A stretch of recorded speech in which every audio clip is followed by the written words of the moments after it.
네, 우리 홍성 중창단의 귀한 찬양 감사합니다. 오랜만에 현장 예배를 드리는데 큰 힘과 용기가 되는 것 같습니다. 현장 예배를 드리는 우리 일교구 여러분, 하나님의 은총이 넘치시기를 바라고요. 또 온라인으로 나오고 싶지만 지금 온라인으로 예배 드리는 우리 이교구 여러분에게도 하나님의 크신 은총이 넘치시기를 바랍니다. 예, 올해 우리 교회 표가 뭐죠, 여러분? 예, 새로운 길을 걸어가는 교회입니다. 어떻게 하면 새로운 길을 걸어갈 수 있을까? 그래서 우리 상반기의 실천 방안으로 깊이 있는 교회로 정했습니다. 깊이 있는 교회의 반대는 깊이가 없는 교회겠죠. 얕은 교회일 겁니다. 깊이 없는 교회는 어떤 교회일까요? 세속화되어 있고 개토화되어 있는 교회가 깊이 없는 교회일 것입니다. 이 세속화되어 있다는 것은 세상의 영향력이 교회 안으로 밀려 들어온 겁니다. 그리고 세상과 같아진 거예요. 이것이 바로 세속화입니다. 최근에 어떤 기독교 단체에서 기독 청년들의 인식을 조사했어요. 지금 이 세상의 가치관에 대해서 어떻게 생각하느냐, 그것을 질문을 했는데 정말 놀랍게도 92%의 청년들이 뭐라고 대답했냐면 지금 이 세상의 최고의 가치는 돈입니다 라고 대답했어요. 그러니까 예수 안 믿는 청년들이 대답한 게 아니고 예수 믿는 청년들이 10명에 9명이 지금 세상의 최고의 가치는 돈입니다 라고 대답한 것이죠. 그러면 안 믿는 청년들은 물어보나 마나겠죠. 뭐 100% 아니겠어요? 지금 이 세상의 가치가, 유일한 가치가, 최고의 가치가 돈이라고 생각하는데 그런 생각들이 세상에만 머물러 있는 게 아니고 교회 안으로 들어와 있어서 그 물질의 신, 돈의 신인 맘몬을 교회에서도 섬기게 되었다는 겁니다. 그러니까 겉으로는 우리가 예수를 믿는다고 하지만 사실은 맘몬을 섬기는 사람이 실제로 많다는 것이죠. 그것이 바로 교회가 세속화되고 변질된 증거입니다. 또 깊이가 없다는 것은 개토화되어 있다는 겁니다. 이 개토화되어 있다는 말은 무슨 말이냐면 세상과 담을 쌓고 살아간다는 것이죠. 마치 섬처럼 살아가는 겁니다. 세상과 전혀 교류하지도 않고 소통하지도 않고 살아가는 것이죠. 그래서 짐 벨처는 이것을 동화와 종족주의라고 불렀습니다. 이 동화라는 것은 같을 동자에 될 하자를 써서 세상과 같아져 버렸다.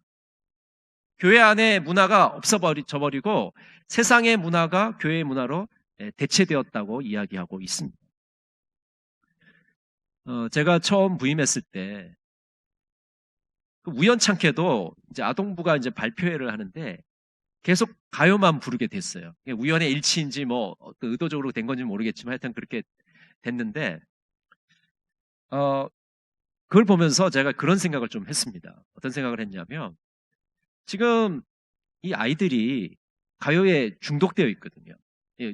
초등학생들이 가요에 완전히 중독되어 있습니다. 동요를 부르는 초등학생이 없어요. 실제로요. 전부 다 가요를 부른단 말이죠. 사실 가요가 뭐 나쁜 노래도 아니고 뭐 교회에서 꼭 부를 수 없는 노래도 아닙니다. 근데 문제는 아이들이 가요에 중독되어 있기 때문에 교회에서조차도 가요를 불러야 하는 그런 생각이 생긴 것이죠. 오히려 교회에서는 찬송가를 부르든지 복음성가를 부르든지 좀 동요를 부르면 좋지 않겠느냐라는 생각을 한 것입니다. 교회 안에는 교회만의 문화가 있어야 되는 것이죠. 그렇지 않으면 세상과 완전히 같아져 버려서 교회의 정체성이 사라져 버립니다.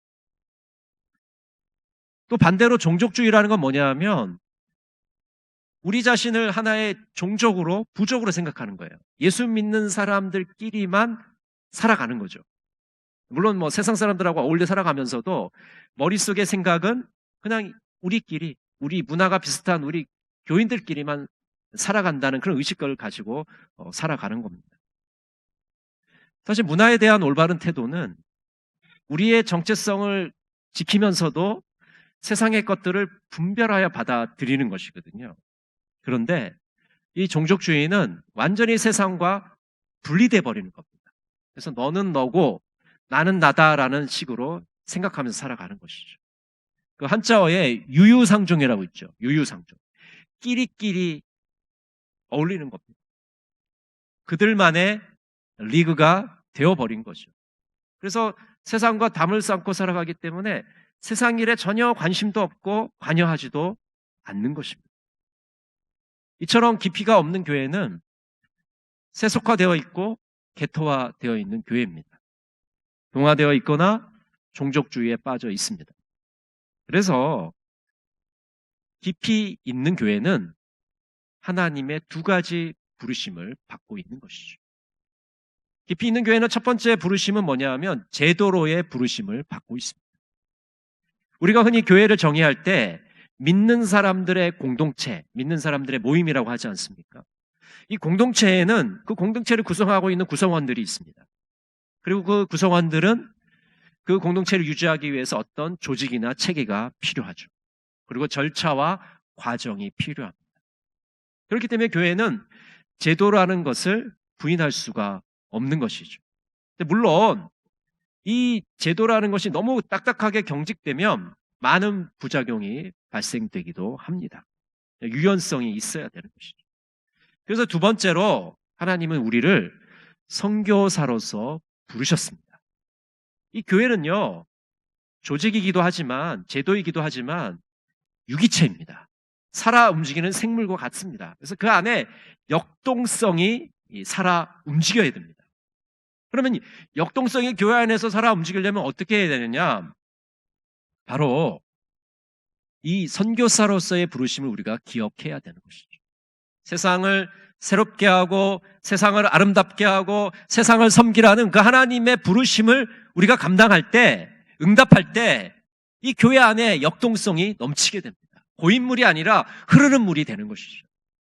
하나님께서 우리 한 사람 한 사람을 선교사로 부르셨고 그 선교사의 부름에 응답할 때 교회는 역동성을 가지게 되는 것입니다. 오늘 성경 말씀을 통해서 이 깊이 있는 교회를 함께 살펴보기를 원합니다. 오늘 본문 데살로니가후서 2장 13절부터 15절은 데살로니가 교회에 대한 감사와 격려가 나타나 있습니다. 먼저 13절부터 14절에는 감사가 나타나 있고요. 15절에는 격려가 나타나 있습니다. 사도 바울은 데살로니가 교회에 편지를 보내면서 하나님께 감사를 하고 있습니다. 그 감사하는 이유는 데살로니가 교인들을 하나님이 선택해 주시고 그들을 구원해 주셨기 때문에 감사하고 있는 거죠. 오늘 2장 13절 말씀 같이 한번 보겠습니다. 주께서 사랑하시는 형제들아, 우리가 항상 너희에 관하여 마땅히 하나님께 감사할 것은 하나님이 처음부터 너희를 택하사 성령의 거룩하게 하심과 진리를 믿음으로 구원을 받게 하심이니. 하나님께서는 데살로니가 교인들을 선택하셨다고 말씀합니다. 그럼 언제 선택하셨느냐? 에베소서 1장 4절은 이렇게 말씀합니다. 곧 창세전에 그리스도 안에서 우리를 택하사 우리로 사랑 안에서 그 앞에 거룩하고 흠이 없게 하시려고. 여러분, 데살로니가 교인들을 언제 선택하셨어요? 창세전에 선택하셨습니다. 이 우주 만물을 만들기 전에 우리를 선택하셨다고 말씀하고 있습니다. 얼마나 놀라운 거죠. 우리가 예수 그리스도를 마음속에 모셔드리는 그날 우리를 선택하신 게 아니라 이 지구를 만들기 전에, 이 세상을 만들기 전에 이미 우리를 선택하셨다고 말씀하고 있는 것입니다. 한 분도 안 놀라세요. 그냥 그렇지 뭐. 얼마나 놀라워요. 정말 먼 과거의 일이잖아요. 그 엄청난 오래전에 하나님이 우리를 선택하셨다는 것이고 지금도 그 선택은 변하지 않는다고 말씀하고 있는 것입니다. 정말 놀라운 것이죠. 하나님은 데살로니가 교인들을 선택하시고 또 구원받게 하셨습니다. 데살로니가 교인들이 복음을 믿고 그리고 성령의 거룩하게 하게 하신 그 역사를 믿음으로 그들은 구원을 받게 된 것이죠. 성령께서는 지금도 우리를 거룩하게 만들어 가십니다. 하나님의 백성으로 구별하셔서 그 성령의 능력으로 우리를 변화시켜 가고 계시는 것이죠. 사실 우리 안에는요, 우리 자신을 변화시킬 힘이 별로 없어요. 아무리 의지가 강한 사람이라 할지라도 우리 자신을 근본적으로 변화시키지 못합니다. 우리를 변화시키는 힘은 어디서 옵니까? 성령께서 우리와 함께 하시고 성령께서 우리에게 힘을 주실 때 우리는 그 뿌리로부터 변화되는 경험을 하게 되는 것이죠. 데살로니가 5장 23절 우리 같이 한번 보겠습니다. 평강의 하나님이 친히 너희를 온전히 거룩하게 하시고 또 너희의 온 영과 혼과 몸이 우리 주 예수 그리스도께서 강림하실 때에 흠없게 보존되기를 원하노라. 여러분, 우리는 진리를 믿음으로 구원받습니다. 복음을 믿음으로 구원받습니다. 그리고 성령께서 우리를 거룩하게 만들어 가십니다. 여러분, 이것은 믿으십니까? 하나님이 데살로니가 교인들을 선택하신 목적은 그들을 구원하시기 위함입니다. 하나님의 구원은 현재의 기쁨이고 미래의 소망이 됩니다. 여러분, 우리가 구원받았음을 생각할 때마다 얼마나 감격스럽고 감사가 넘치고 기쁨이 넘치십니까? 그리고 그것뿐만 있는 것이 아니라 미래의 소망도 있는 것이죠. 우리가 마지막 날 심판대 앞에 설 때 심판의 벌을 받는 것이 아니라 하나님 나라의 잔치에 참여함으로 우리는 그 기쁨을 누리게 되는 것이죠. 그렇기 때문에 소망을 가지게 되는 겁니다. 예수 그리스도께서 세상 마지막 날 심판하러 오실 때, 그 영광 속에 오실 때 우리도 주님의 영광에 참여하는 자가 될 수 있다는 그 하나님 나라의 소망을 가지고 우리는 살아가는 것입니다. 또한 사도 바울은 데살로니가 교인들을 격려하고 있습니다. 우리 2장 15절 말씀을 같이 볼까요? 그러므로 형제들아, 굳건하게 서서 말로나 우리의 편지로 가르침을 받은 전통을 지키라. 굳건하게 서라고 말씀합니다. 사도 바울이 여러 편지에서 계속 얘기하는 것이죠. 성도들에게 굳건하게 서라. 어디에 굳건하게 서야 됩니까? 믿음 위에 굳건하게 서야 되겠습니다. 말씀 위에 굳건하게 서야 됩니다. 믿음 위에 서고 말씀 위에 굳건하게 설 때 우리는 환난과 시련이 당할 때도 그것을 능히 이겨낼 수 있을 것입니다. 믿음 위에 굳게 서라. 그렇게 말씀하고 있죠. 또한 말로나 편지로 가르침을 받은 전통을 지키라고 말씀합니다. 여기서 이 전통은 그리스도의 전승입니다. 그리스도의 유전입니다. 예수님께서 우리에게 물려주신 유산입니다. 예수님이 물려주신 유산은 어떤 것일까요? 예수님의 그 사역과 예수님의 가르침입니다. 예수님이 우리에게 가르쳐 주신 것, 또 예수님이 우리에게 보여주신 것이 우리의 전통이고 우리의 유산이 되는 것이죠. 사람들의 규정과 사람들의 습관은 전통이 될 수가 없습니다. 그래서 예수님께서도 바리새인의 누룩을 조심해라, 장로들의 유전을 조심하라고 말씀하고 있지 않습니까? 그래서 전통은 초대 그리스도인들의 공통의 신앙이었습니다. 성령을 통해서 사도들 안에서 이 전통들이 전달이 됩니다. 그래서 사도 바울도 오늘 이 전통 안에 있다, 내가 전통을 물려받았다, 이렇게 말씀하고 있는 것이죠. 고린도전서 15장 3절은 이렇게 말씀합니다. 내가 받은 것을 먼저 너희에게 전하였노니 이는 성경대로 그리스도께서 우리 죄를 위하여 죽으시고. 사도 바울은 고린도 교회 교인들에게 내가 받은 것은 이라고 말씀합니다. 우리가 성찬식을 할 때마다 우리가 읽는 말씀 아니겠습니까? 이 성찬의 말씀 누가 물려준 거냐? 주님께서 사도 바울에게 물려주신 것이고, 사도 바울은 그 주님께 받은 것을 고린도 교회 교인들에게 전해준 것이다 라고 말씀하고 있는 것이죠. 이처럼 사도들을 통해서 또 그리스도의 제자들을 통해서 이 전통이 이어지게 된 것입니다.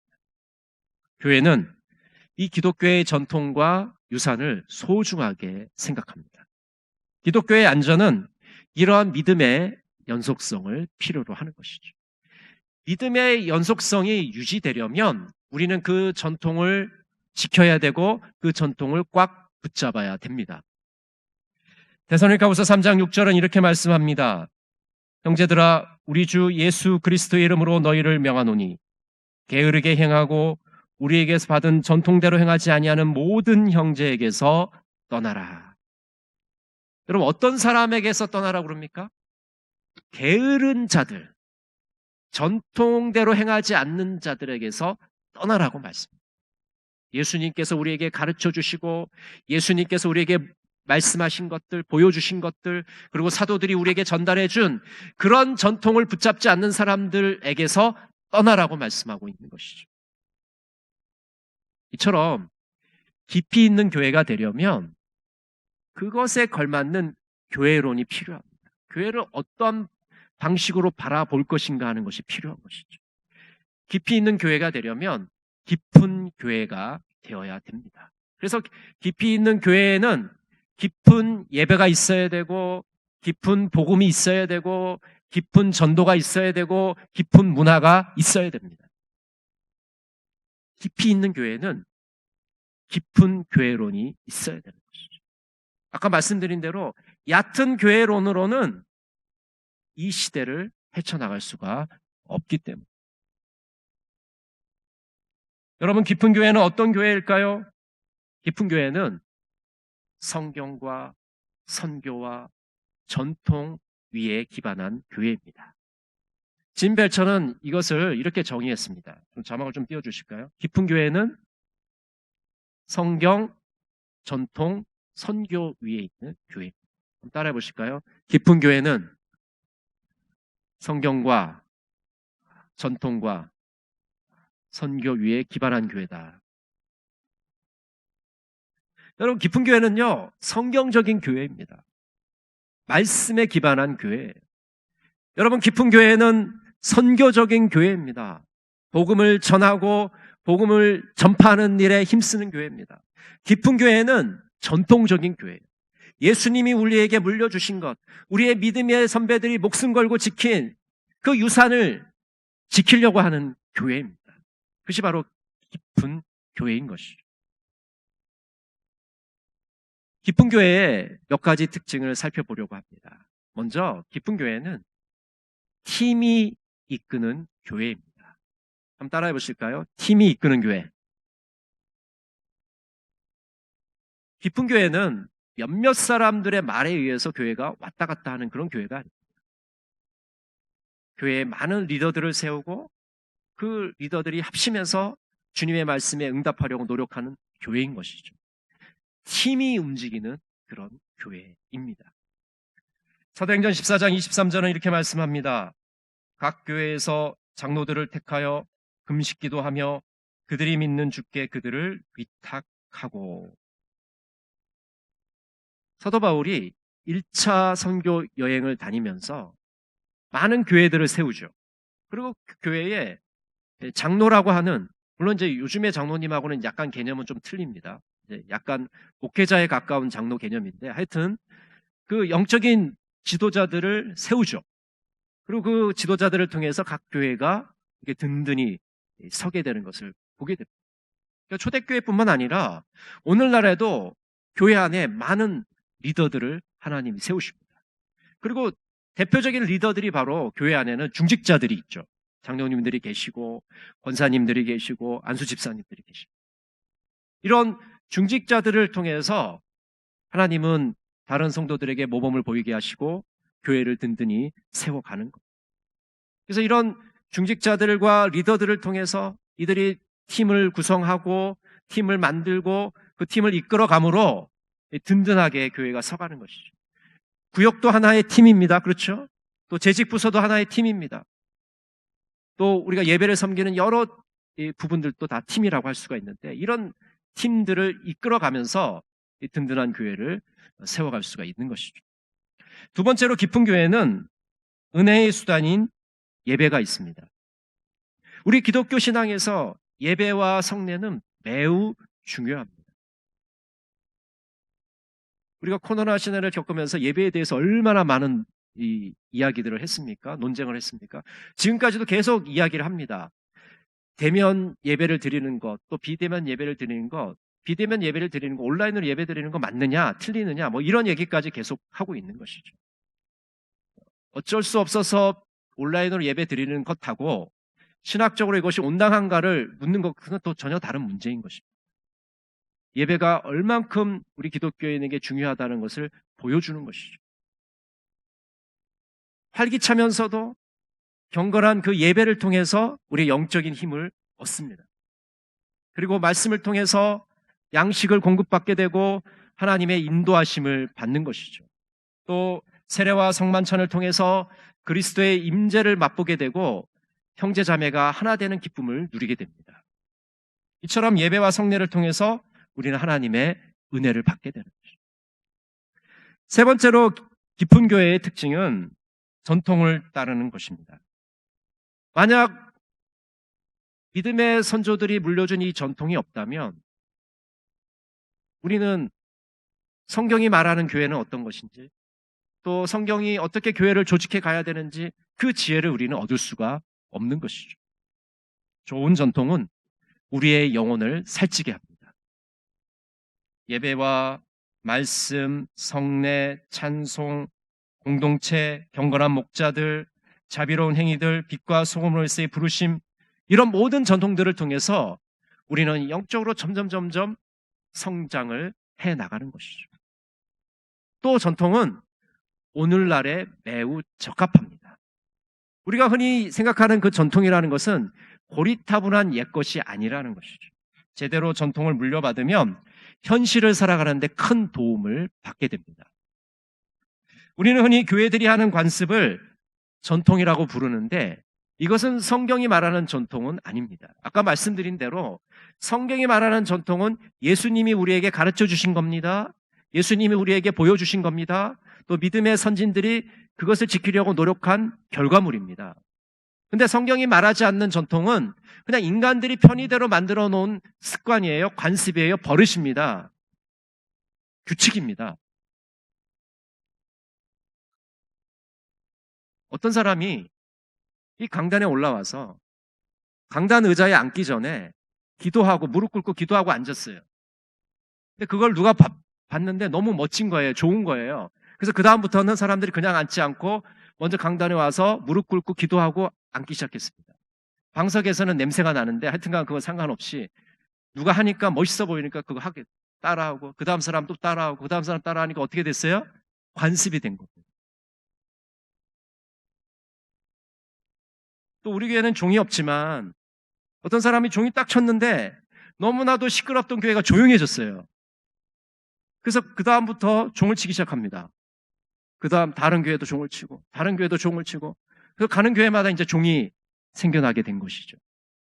사실 강단에서 종이 없어진 게 얼마 되지 않죠. 지금까지도 종이 있는 교회들은 허다합니다. 성경의 전통이 아니라 그냥 인간들이 만들어 놓은 건데 모방하다 보니까 그것이 관습이 되고 습관이 되고 전통이 되어버린 것이죠. 예식을 진행하기 전에 누군가가 흰 장갑을 끼기 시작했어요.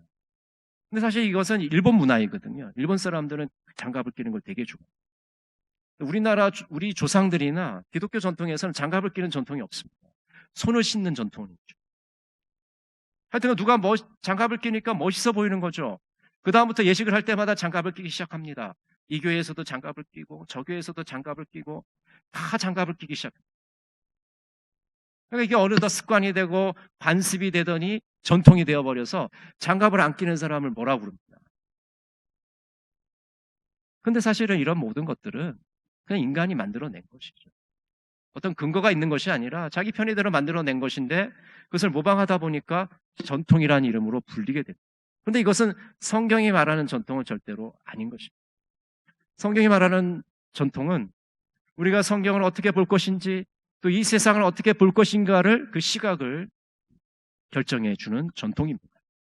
그래서 우리가 전통의 뿌리를 내릴수록 오늘의 삶을 위한 우리의 자원이 풍부해지는 것입니다. 위대한 전통은 성경에 맞으며 성교하는 공동체를 지향하는 것입니다. 그래서 깊은 교회는 성경적이고 선교적이고 전통적인 것입니다. 우리가 좀 전에 예배 전에 부른 그 어린이 CCM 중에 깊은 물가로 나오라는 찬양을 우리가 드렸죠. 가사를 제가 잠깐 읽어드리겠습니다. 깊은 물가로 나오라. 너희의 발을 담궈 깊은 물가로 나오라. 믿음의 발을 담궈 우리는 주님의 제자. 더 깊은 바다로 나가 세상이 감당치 못할 믿음의 항해를 하자.